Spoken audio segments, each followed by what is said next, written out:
బంగాళాఖాతంలో ఏర్పడిన దిత్వా తుఫాన్ తీరానికి సమీపించింది. తమిళనాడు ఉత్తర ప్రాంతం, పుదుచ్చేరి, ఏపీ దక్షిణ తీరం వైపు కదులుతుంది. ఈ క్రమంలో ఈ మూడు చోట్ల అతి భారీ వర్షాలు పడుతున్నాయి. ఈ నేపథ్యంలో ఏపీ ప్రభుత్వం ముందు జాగ్రత్త చర్యలు చేపట్టింది. ఎటువంటి విపత్తునైనా ఎదుర్కోవడానికి కంట్రోల్ రూమ్లను ఏర్పాటు చేసింది. డిజాస్టర్ రెస్పాన్స్ సిబ్బందిని తుఫాన్ ప్రభావిత జిల్లాల్లో మోహరించింది. ఇక ఆదివారం తెల్లవారుజామున తమిళనాడు ఉత్తర ప్రాంతం, పుదుచ్చేరి, ఏపీ దక్షిణ ప్రాంతం తీరాలకు మరింత చేరువ కానుంది. దీని ప్రభావంతో నేటి నుంచి 3 రోజుల పాటు ఏపీలో కుండపోతగా వర్షాలు కురిసే అవకాశం ఉంది. ప్రత్యేకించి రాయలసీమ, దక్షిణ కోస్తాంధ్ర ప్రాంతాలలో అతి భారీ వర్షాలు కురుస్తాయని వాతావరణ శాఖ అంచనా వేసింది. నేడు చిత్తూరు, తిరుపతి, నెల్లూరు జిల్లాలలో భారీ నుండి అతి భారీ వర్షాలు కురుస్తాయని ఏపీ విపత్తు నిర్వహణ సంస్థ వెల్లడించింది. ఈ నేపథ్యంలో ఆయా జిల్లాలకు ఆరెంజ్ అలర్ట్ జారీ చేసింది. అలాగే ప్రకాశం, వైఎస్ఆర్ కడప, అన్నమయ్య, రాయచోటి జిల్లాల్లో భారీ వర్షాలు కురుస్తాయి.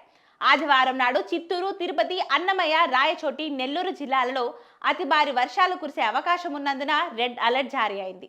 ఇక వైఎస్ఆర్ కడప, ప్రకాశం జిల్లాలలో భారీ నుండి అతి భారీ వర్షాలు నమోదవుతాయి.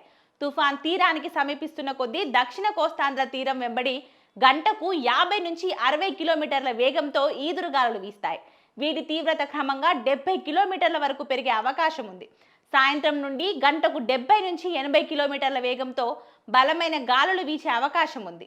డిసెంబర్ 1 వరకు దక్షిణ ఏపీ తీరం వెంబడి చేపల వేటకు వెళ్లొద్దని మత్స్యకారులకు అధికారులు హెచ్చరికలు జారీ చేశారు.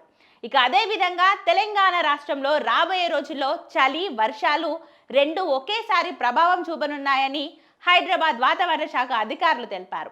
మరోవైపు డిసెంబర్ 2 నుండి డిసెంబర్ 5 మధ్య దిత్వా తుఫాన్ ప్రభావంతో రాష్ట్రంలోని పలు జిల్లాల్లో వర్షాలు కురుస్తాయని వాతావరణ శాఖ వెల్లడించింది. ముఖ్యంగా దక్షిణ, తూర్పు తెలంగాణ జిల్లాలలో తేలికపాటి నుండి మోస్తారు వర్షాలు కురిసే అవకాశం ఉంది. వీటిలో ఖమ్మం, మహబూబాబాద్, భద్రాద్రి కొత్తగూడెం, సూర్యాపేట, నల్గొండ, నాగర్ కర్నూల్, వనపర్తి, మహబూబ్ నగర్ జిల్లాలో వర్షపాతం ఎక్కువగా ఉండవచ్చని చెప్పారు.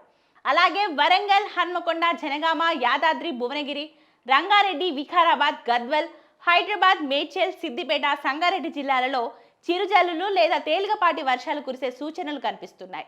మిగిలిన జిల్లాలలో పొడి వాతావరణం ఉండే అవకాశం ఉంది. నేడు కొన్ని జిల్లాలలో తేలికపాటి నుంచి ఓ మోస్తారు వర్షాలు కురుస్తాయి. ఆదివారం నవంబర్ 30న నాగర్ కర్నూల్, గద్వాల, నారాయణపేట, మహబూబ్ నగర్, వనపర్తి జిల్లాలలో అక్కడక్కడ భారీ వర్షాలు, సోమవారం డిసెంబర్ 1న కొన్ని చోట్ల తేలికపాటి జల్లులు పడవచ్చని వాతావరణ శాఖ పేర్కొంది. చలి తీవ్రత, వర్షాల కారణంగా ప్రజలు, ముఖ్యంగా పిల్లలు, వృద్ధులు అప్రమత్తంగా ఉండాలని అధికారులు సూచించారు. రైతులు తుఫాన్ వర్షాల హెచ్చరికల నేపథ్యంలో తమ పంటలకు సంబంధించిన జాగ్రత్తలు తీసుకోవాలని అధికారులు వెల్లడించారు.